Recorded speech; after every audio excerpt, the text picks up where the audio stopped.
District Tomahawk Board meeting to order. If we could stand for the Pledge of Allegiance, please. I pledge allegiance to the flag of the United States of America and to the republic for which it stands, one nation, under God, indivisible, with liberty and justice for all. Okay, welcome. Colleen, would you do roll call, please? Haefman, Huseby, Johnson, Kirsch. Here. Kissinger-Wolf, Here. Long, Here.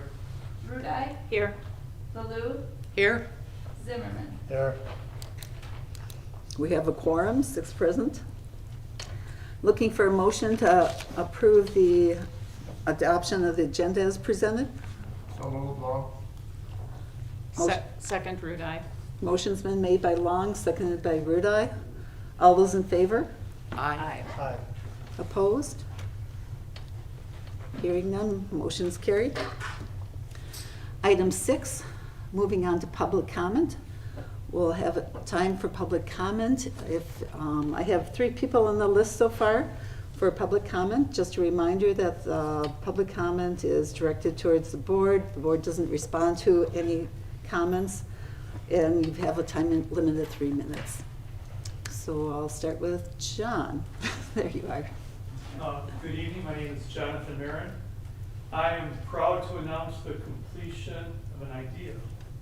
The band room where I teach has several east-facing windows, and at various times of the year, I have to adjust the blinds to keep the morning sun from shining in my students' faces.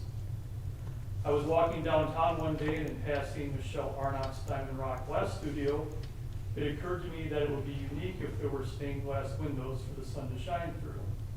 So I stopped in her shop and said, I have an idea. Over the months, Michelle created 6 music-themed windows, and I'm happy to announce that last Friday afternoon, with the assistance of Brian Arnott, Preston Arnott, and Dennis Herring, that the windows were installed. Michelle graciously donated her time and materials to this unique project. So if you get a chance, feel free to stop by the band room and check them out. Thank you. Thank you. Very impressive. Kay Osterberg? Osterberg, did I say that right? Okay. My name's Kay Osberg, decorator, repairer. I know it's on tonight's agenda. I'm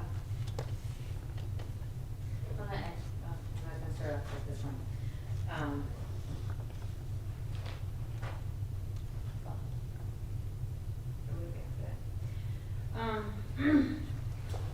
just gonna go into, agenda item number 10, which we discussed later tonight. And I know it's the Wisconsin state standards.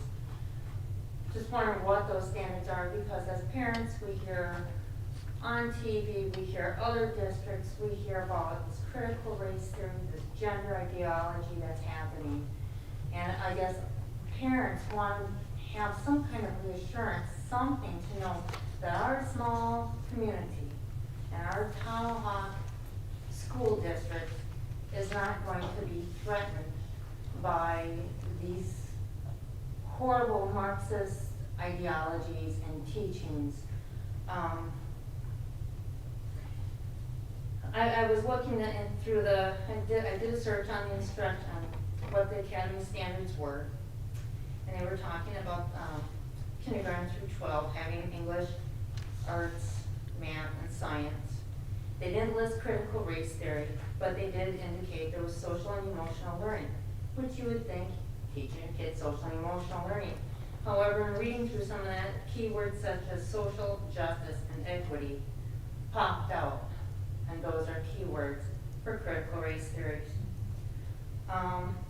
Another word to look for is woke, and white privilege, culturally responsive teaching, and equity. So, gender ideology is also something that even the Madison, well, that's Madison, school district and a much larger school district, but there's been school issues there where parents are totally unaware of what's being done and the policies that the school board is hiding stuff from the parents. It's gone on for 2 years, and they have gone through courts, and I'm just concerned as a parent that this kind of stuff doesn't come to our community. So what are the standards we're really looking at? Those are some of the questions that I have, and I know that you can't address any of that. But what really bothers me also is that the state superintendent, Carolyn Taylor, who approves and sets these state standards. You can find her on Twitter, under Inspirational Learning, where she and Anthony Muhammad are talking about striving for hashtag equity and hashtag all means all at a WCASS in 2019. If you search under the hashtag equity, you'll also find out there's coaching for equity and white fragility books for instructors and so on.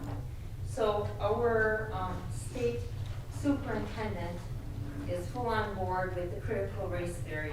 And in June of 2020, she even had published a paper where she said that she commits to creating space to intentionally listen to our families and leaders of color.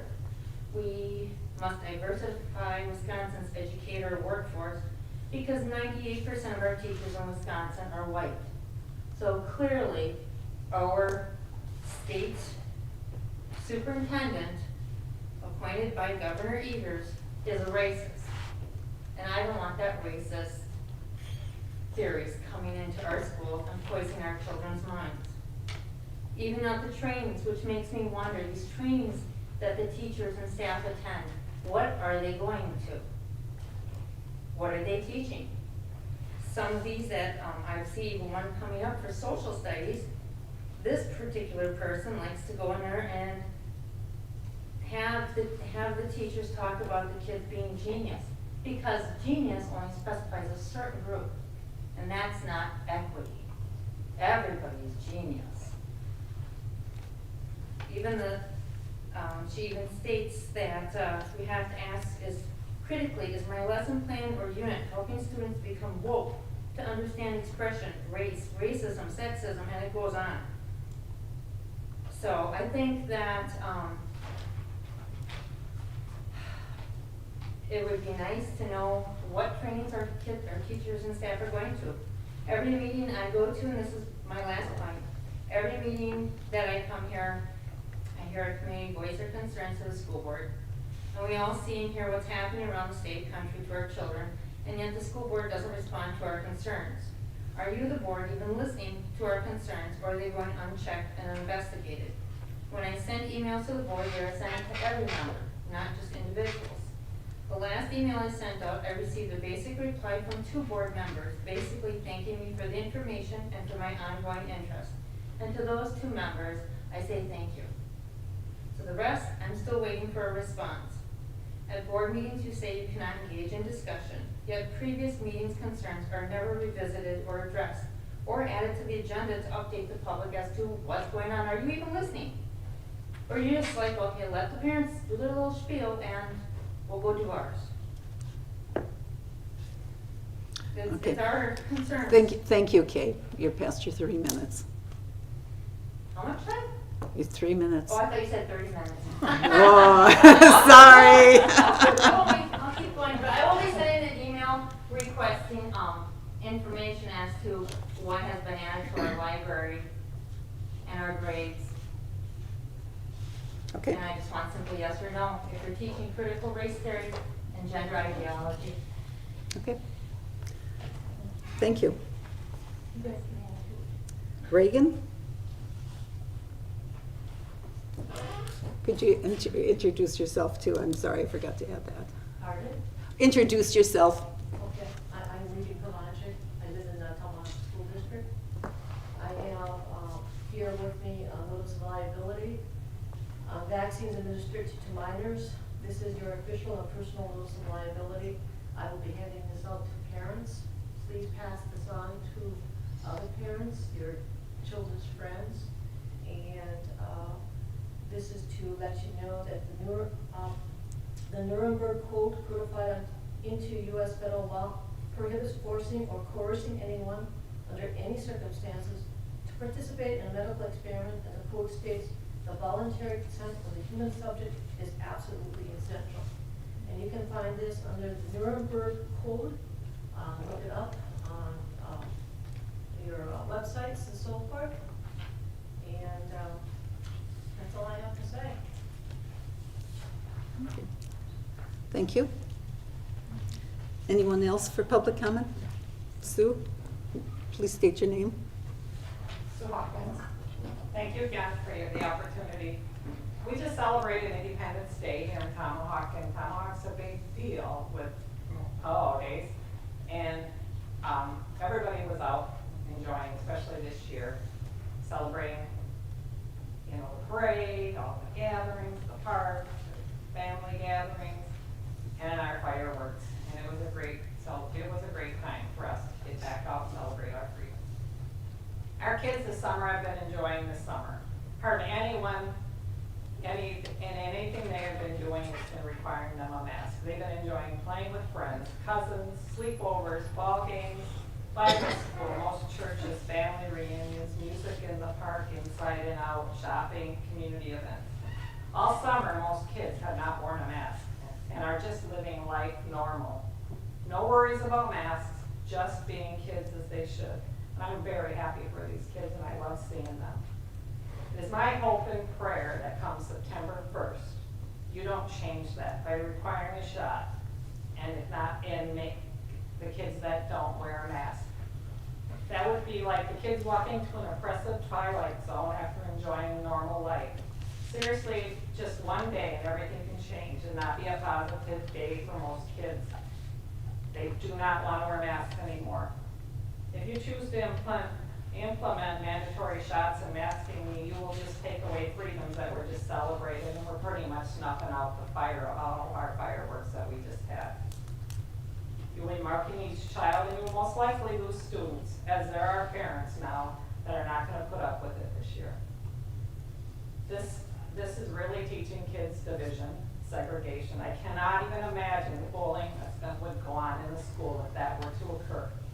I've seen a taste of what these kids can do when those kids were peacefully protesting. After school, some kids with masks walked past them and taunted these kids, and even took masks off their face and threw them at the kids.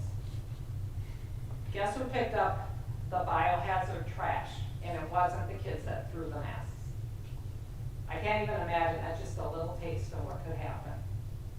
Last I checked, there was only 2 new positive cases in Lincoln County, according to the Health Department, 4 in Oneida, 0 in Price, Taylor, and Langley. The risk is extremely low. According to the Lincoln County website, there's only been 1 hospitalization in this county for children between 0 and 19 for this entire time. And there's more and more studies confirming the bacterial and viral load on these kids' masks that can cause them. They're finding more other viruses and pathogens than they are even finding COVID. So please, as you enjoy the rest of the summer, think about the kids and how these mask mandates and mandating shots or not, or having to wear a mask will be a bad day for them come September 1st. Surely you want them to have a positive educational experience. I just had one more comment question, and I was just wondering why the second public comment section has been taken off the agenda in the last couple meetings as it was in the past, so public's not having an opportunity to express comment after your business is taken care of or anything that's voted on. I'm just asking if you would please put that on. Thank you very much. Thank you, Sue.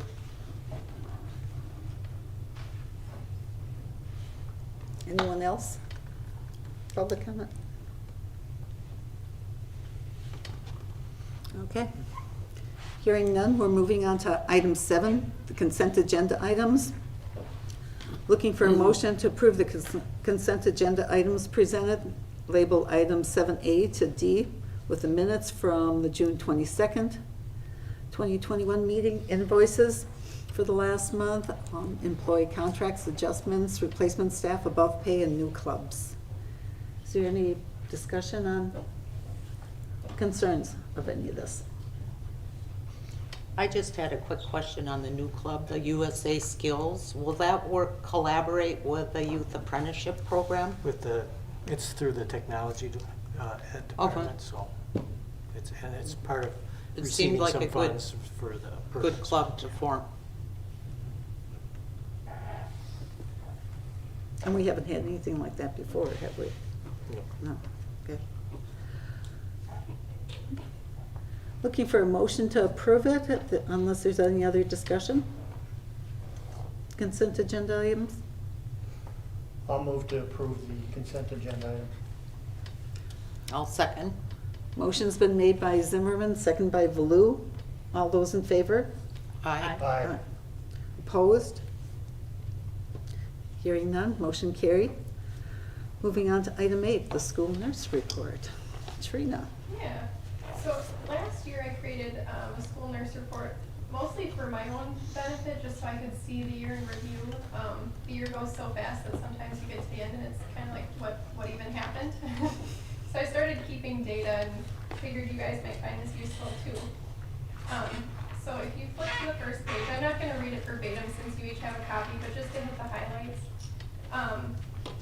I listed my duties as they are every year, but the most noticeable change this last year was contact tracing for COVID, notifying families, and then working on policy and procedures. And that was a large portion of what last year entailed. We also did a COVID clinic for vaccinations for staff as well. So in addition to the list there, that was new as of last year. If you look at number 1, state of health, chronic health concerns, you'll find a chart on the second page. And the way we come up with tracking these conditions, the National Association of School Nurses does an annual report out on data from school nurses around the country. And these are the conditions they look at, so it gives me a good benchmark of what data we can track here at school that's helpful to the national system as well. So I listed those there for you, and the numbers this year are pretty similar to what they were last year in terms of anaphylactic allergies, asthma, diabetes, and seizure disorders. So you'll see those listed there. In letter B, another big chunk of my early school season is doing immunization tracking. So this involves going into our Wisconsin Immunization Registry, checking student immunization schedules, and then communicating with parents to either get updated immunizations on file, or if a child is having an immunization waived, making sure that we have that paperwork on file as well. As far as health services go, I just mentioned in here that I primarily see students, but I do also take staff questions as well. Probably the most common staff question is, can you take my blood pressure? So I did a lot of staff blood pressures this last year. And sometimes it's just, can I just come take a break in your office, which is fine also. In terms of health room visits, you'll see I broke apart by school the number of scheduled office visits. So this came out to 36 scheduled visits a day. That doesn't include when teachers call if there's an injury on the playground, if a student all of a sudden doesn't feel well, if an insulin pump malfunctions, if a student who's diabetic needs a snack. Those are not included in this 36. So daily visits almost always are more than 36 a day. On the following page, you'll see a bulleted list.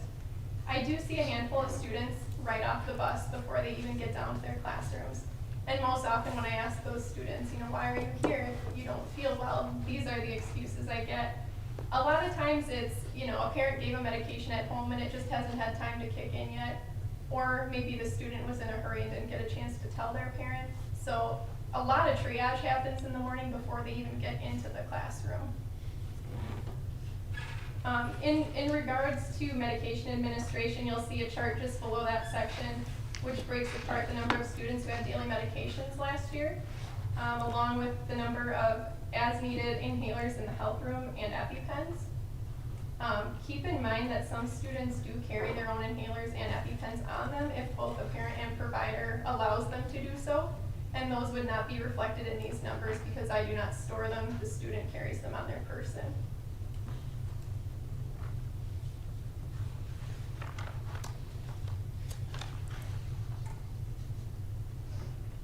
I also report out on any medication errors. This year there was one error, and it's almost always the same type, in which a student comes to school, but they don't have any medications here. Usually it's because the parent or the student has forgotten to bring the refill in. Most oftentimes the parent can drop it off during the day and we can avoid that whole situation.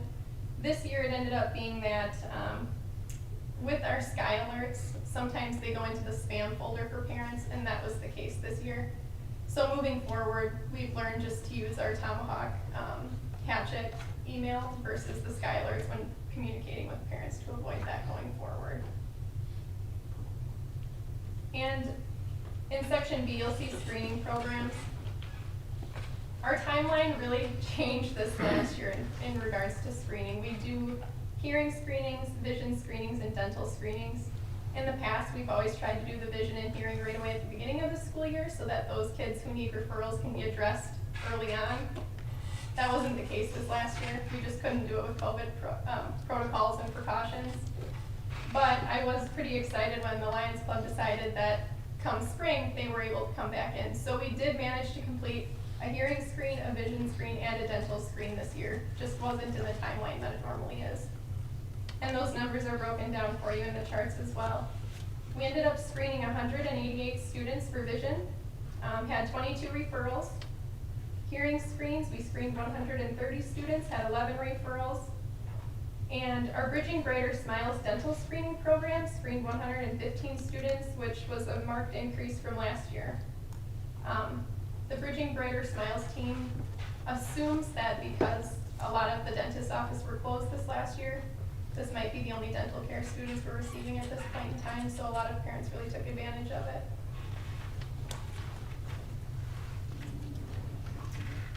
This next section I just mentioned, and like I said, I'm not going to read this verbatim, but every school year I send out trainings for staff on how to use the EpiPens, and then for any staff who could potentially be passing medications, which is primarily our office staff, they have trainings on how to pass oral medications, topical creams, and the other common forms of medications could be ear drops, eye drops, and the like.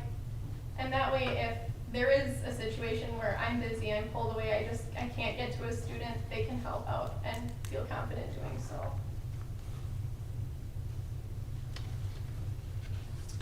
Accomplishments for this last school year. I've been trying to utilize the EMR, the electronic medical record, more than it has been in the past, because that allows me to pull data like this to present to you guys and for me to use for my own benefit. It's really hard to flip through all those paper pages and come up with good graphs and data, so using the EMR has been a struggle in learning how to manage it and where to put data, since it's kind of new to us, but it's been really useful for pulling reports like this. So copies of individual healthcare plans were put in this year, and that made it easy to track if we needed to update something, or if somebody needed a copy, or if a parent wanted to revise it, it was easy to go back and fix that and find it. Monthly AED checks were completed, and in doing so, we found that a new AED was needed for the school, so we avoided a potential catastrophe there. COVID-19, again, just a big part of last year all around. Protocols were developed, weekly reports were sent to the Lincoln County Health Department. A COVID spreadsheet was created to track all of our positive and quarantine COVID cases. Colleen had the pleasure of updating our school website with those numbers, and they're listed here for you. So that spreadsheet was broken apart into positive elementary cases, positive middle school cases, positive high school cases, positive staff, students and staff quarantined as a result of a positive case, and then those quarantined by the health department. Those numbers are all listed there for you as well. As you can imagine, that was a time sucker. I have to give a shout out to Wendy and all of the office staff who helped me with contact tracing and figuring out class schedules and who was where and doing what, and making sure that we contacted everybody that we needed to. They really helped immensely. And Kari Krieger was able to help return this year and help me cover the middle school and high school, so that I did have time to make those phone calls. And again, kudos to her, because I couldn't have done it without her this year. Opportunities for this coming school year. Again, the school days get really busy and really hectic, so the more help that I have, the better. Whether that's additional training for the office staff or an aide or somebody like Kari who's just there to fill in, the really busy days has been just amazing. There's always opportunity to expand the hearing and vision screens to cover more of our students. The hang up there is usually just the time or the bodies to do so. What we're doing now is sufficient, but there's always room for expansion. One thing I would like to see is medical emergency drills to be conducted throughout the year. We do have severe weather drills, so something along the lines of that where it's practiced and just ingrained in our staff so that if an emergency does happen, we have a plan in place and it's not something we have to be reactive to, it's something that we're prepared for. And then just lastly, seeking opportunities to, like I said, expand on the electronic medical record. It's something that wasn't used as our primary charting system until last year, so we're still figuring out the nuances of it, but like I said, so far so good because it allows us to pull information like this so it can be shared with the community. And I believe that's all I have for you guys unless you have questions for me. So do you track how many miles you put on a day? 5 to 6 a day. Yes, 5 to 6 miles a day. I know when I volunteered and covered, there's a lot of walking. You get your steps. Yes. I really appreciate, Trina, the report, very Mhm. comprehensive. You know, I was looking at page 4, the last paragraph. Is that a concern that, the first sentence you say that the number of office visits are underreported? And it sounds like there's a different way to record it with the elementary and middle school using Skyward and high school using paper. Is that a concern for you, that it's just kind of? Yeah, it is. So using the electronic medical record, like I said, is still new. So it's something that we're all kind of learning together. As I learn things, I pass it on to the office staff. And when I say underreported, a student may come in and pull a Band-Aid out of my Band-Aid box and I never even see them. Or, Okay. a student comes in and says, "Can I have ice?" And, they grab it and they run out. So those types of things may not get reported. That makes sense. So I think the more we learn about the medical record system online and the more we can teach how to use it, I think we will start encompassing those kids who are coming in and right now aren't being tracked. That makes sense. Well, you certainly have made a lot of progress, it sounds like. We're getting there. But I'm sure this last year for staff and yourself and the whole school has been very stressful, and I applaud what you've done. I think it's great. Thank you. Yeah, I just want to extend my great appreciation. Trina's just done an outstanding job. She's our contact with the county and everything else, and her help in making all the plans and everything else has been greatly appreciated. She went over and above any call of duty, and like she said, Wendy as well, and all the office staff did just a tremendous job, and a lot of extra hours that they put in. Yeah, Wendy and the office staff and Kari Krieger definitely deserve a kudos just as much. Trina, Yeah. could you give me an example or some examples of what types of medical emergencies would require drills for students? So we have multiple students who are type 1 diabetic, and we've had a couple instances where kids are in different buildings. So for example, there's a student in elementary whose blood sugar is dropping and their alarm goes off. So I get down there, but there's also a student in the middle school whose alarm is going off, and I can't be in 2 places at once. So having somebody who is at least aware enough on how to respond to that to help keep them stable until I can get there. Okay, so you're talking about this, a response team? Mm-hmm. Okay, Yep. Okay. I was confused. I was thinking you were talking about the whole school, all the students doing some kind of training. No, just a response team as far as staff. Okay, thank you. And are the entire staff considered the response team, or is there certain individuals? So right now, when there is a medical emergency, those who typically show up would be myself, Wendy, Officer Sousa.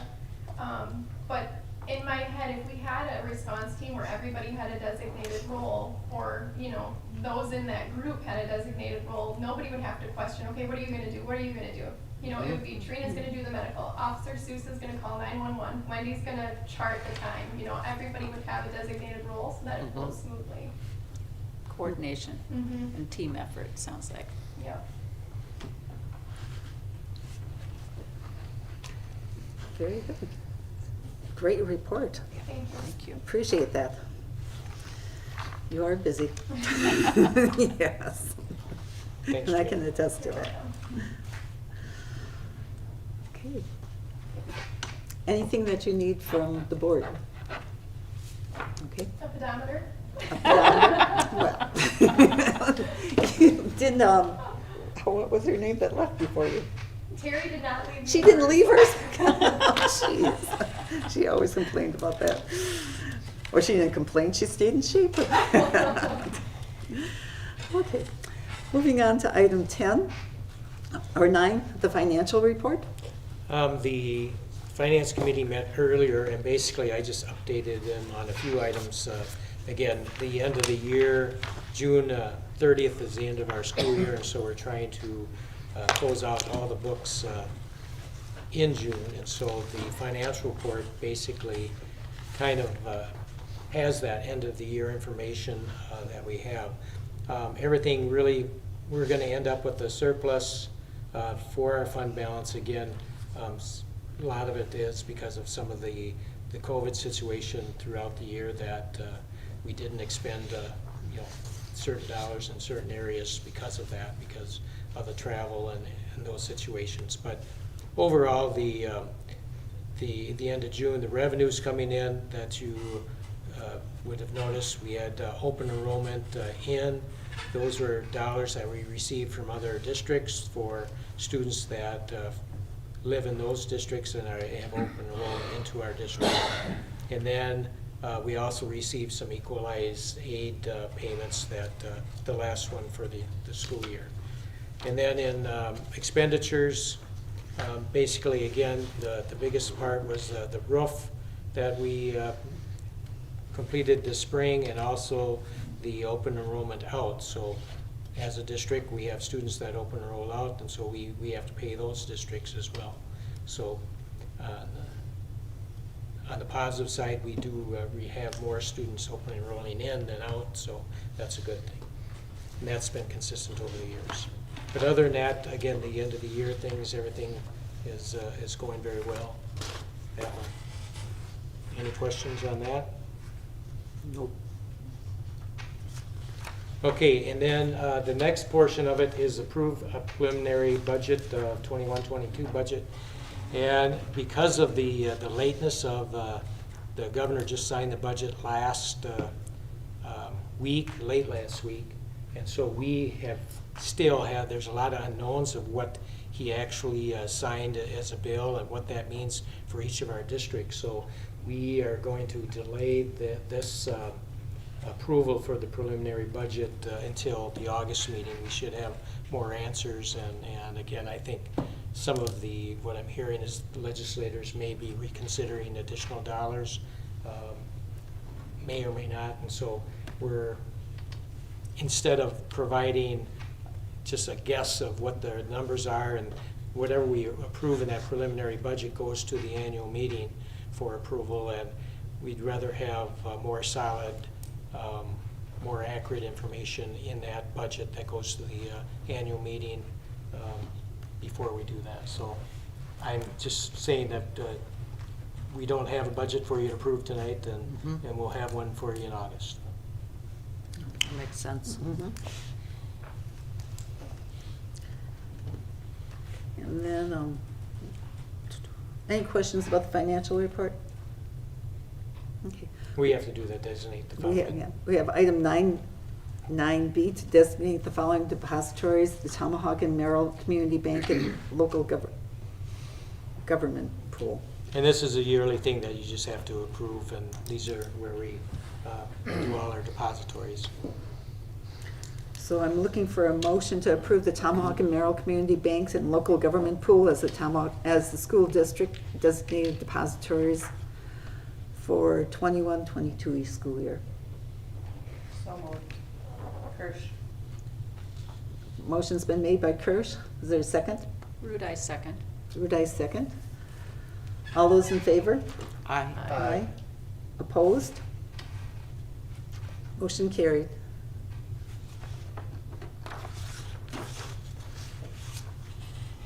Item 10, reaffirm the previous adopted Wisconsin State Standards as the District 2021-22 student academic standards. And again, this is a yearly item that we were required as a district. Legislators passed a law, I don't know, maybe 5-6 years ago, that we basically had to designate the state standards, or the standards that we will be following each of the school years. And so most districts basically do the Wisconsin state standards, because you have to either create your own or you develop or pass the state standards. And most schools don't do that because of the financial impact that it would cost to do such a thing. And so that was a decision a long time ago on that. But basically the Wisconsin state standards, you can, they are on our website. You go to the curriculum page and there's a Wisconsin state standard hit that takes you to the DPI site, and that they basically list all the state standards that our teachers are required to follow and implement. So, but again, it's mainly something we have to approve each year. Any questions of Terry on this? You've had a chance to look at that? That's under Terry's curriculum report, you Yep, said? yep. It's under it's curriculum. Teresa's curriculum page, Teresa's. and be the new teaching and learning. Okay. Okay. I'm looking for a motion to approve the Wisconsin State Standards as the district's 2021-22 academic standards. I so move. Baloo? Is there a second? Second. Kirsch. Kirsch has seconded. All those in favor? Aye. Opposed? Motion carried. Item 11, the National School Vaping Litigation Participation. Again, our liability attorney contacted schools that they represent, and basically they're providing I think they call it a mass action lawsuit for the Juul vaping company, and basically and so they're asking for participation of schools. And as I indicated, they in the information I provided is that there's no cost to the district. The district's really the only part that they have is to fill out a questionnaire regarding vaping in the schools, what they've seen, et cetera. And so if the litigation is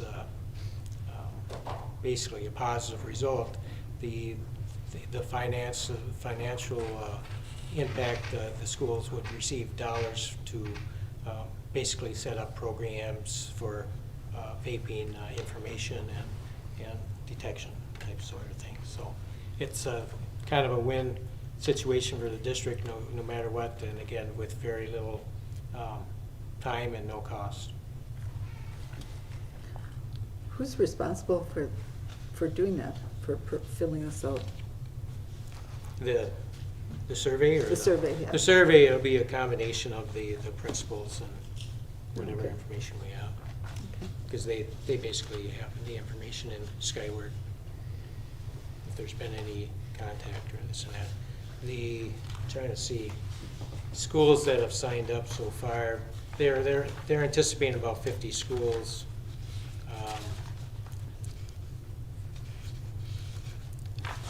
Locally wise, I mean, there's Crandon is part of it. See Judah, Lake Mills, McFarland, Milton, New Glarus, Verona, Wisconsin Dells.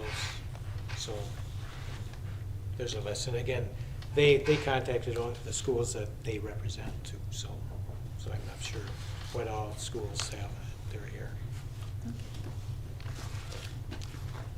Do we need to make a motion on this? Yeah, I guess I would appreciate that. Yeah. Okay. Do you have a recommendation, Terry? Yeah, I recommend that you move forward. Again, Yeah. if it's just a matter of if we receive some funds to help education-based information for our students, I think it's a win situation. I think it's a very good idea. I think the epidemic of vaping is very prevalent. I got a granddaughter that's going to be a sophomore, not at this school, but in a school that's not very far from here. And she won't even go to the bathroom during the day because in the bathroom is the vaping happening. And so I'm 100% behind this because we need to address it. Okay. Then we're looking for a motion to approve participation with the National School Vaping. I so move. Okay. Bonnie's made the motion. I'll second. Ron Zimmerman seconded. All those in favor? Aye. Opposed?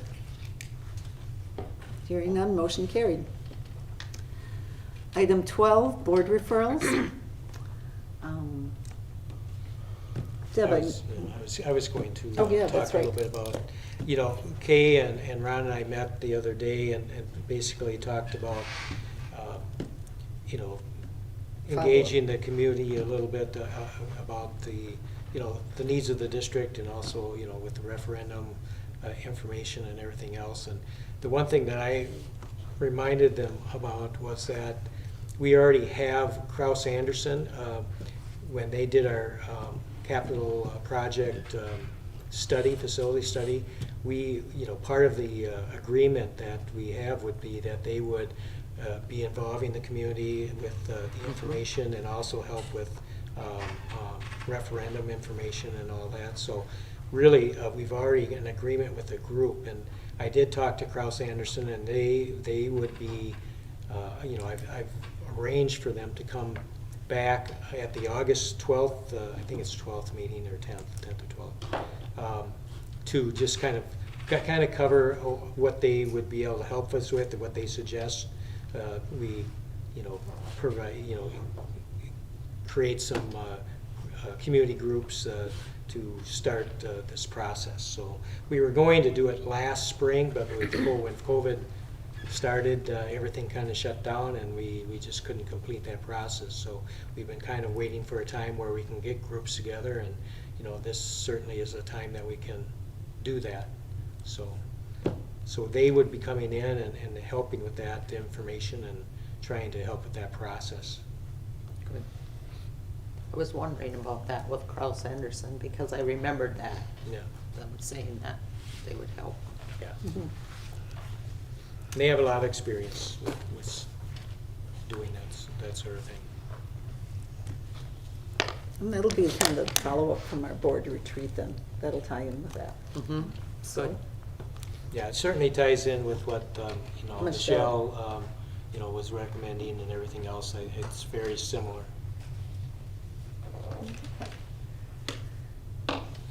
Deb, you had a workshop that you attended. Anything special you wanted to report on the community engagement? Let's see, that was like a panel discussion on community engagement, and they just had several bullet points of how the community doesn't feel engaged. I was looking more for how, case specific for the times, and they had one situation where there was just a gross discrimination in their school district, and that was their example they used. But I did get some ideas of how the community doesn't feel like they're not being heard, or I think because of the pandemic year, it's that threw everything in a difficult situation to work with. So, but it was interesting. Like I had mentioned to you, Kay, I learned a lot of whys, but not, I was looking for the how to, and that. But there was one woman that's just a mediator for different school districts and working through conflict and that, so I do have her name, and, but that was about the sum total of what I learned, but it was worth it. I just was looking for a little more. Okay, thanks. And Char, you're gonna be attending one coming up? July 24th in Green Bay, WCRB's Leadership Day down in Green Bay, so we'll go Oh, I saw that one. and see what they have to share and what good ideas they can bring back for us. Okay, and then if you want to bring back and share with us at the Yeah. next meeting. Any other concerns, board referrals? Anything else, Terry? Nope. You? Okay, we'll adjourn the meeting.